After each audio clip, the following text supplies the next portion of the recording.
Olá pessoal, tudo bom? Professora Xênia aqui com vocês. Hoje a nossa aula vai ser a respeito de hidrólise salina. Eu trouxe 4 casos para a gente analisar, para saber qual deles vai ocorrer a hidrólise e o que acontece então com o pH do meio que essa espécie química está disponível.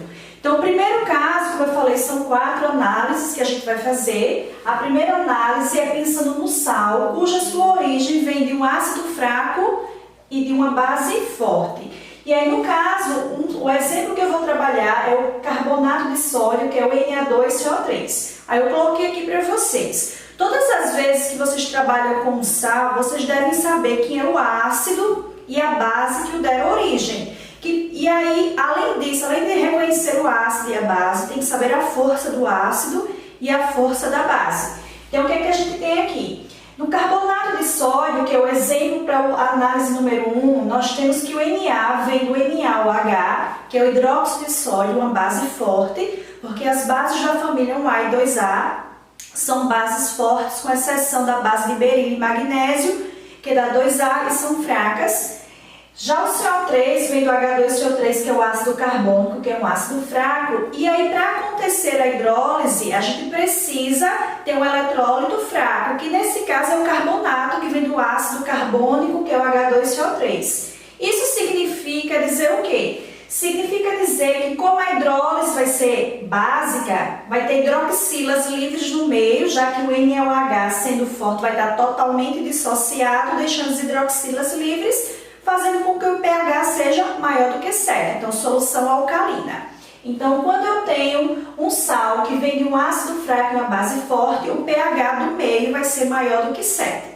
Caso número 2. O caso número 2, a origem do sal vem de um ácido forte e uma base fraca. Nesse caso, vai ser hidrólise ácida. Por quê? Como o ácido é forte, significa que ele vai estar totalmente ionizado. Então, vai deixar os hidrogênios ionizáveis disponível na água, na solução aquosa. Quer dizer que o pH vai ser menor do que 7 e vamos caracterizar uma solução ácida.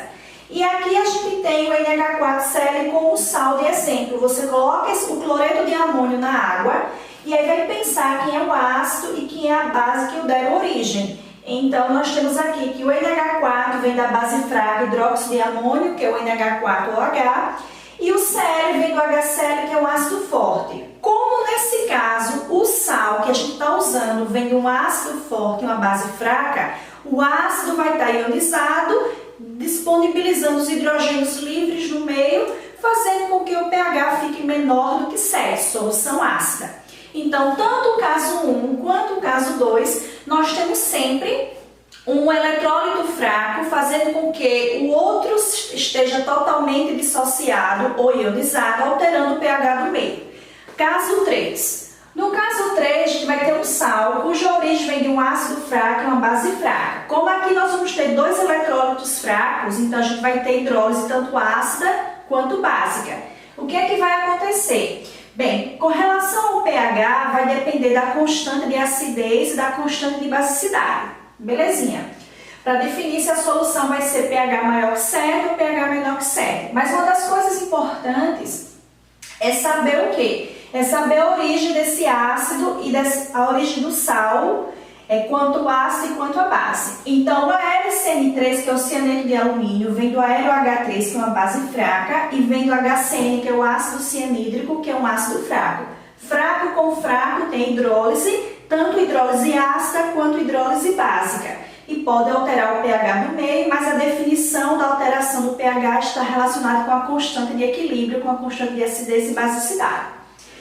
Então, o caso número 1, o caso número 2 e o número 3, todos 3 sempre tem um eletrólito fraco, logo vai sofrer hidrólise.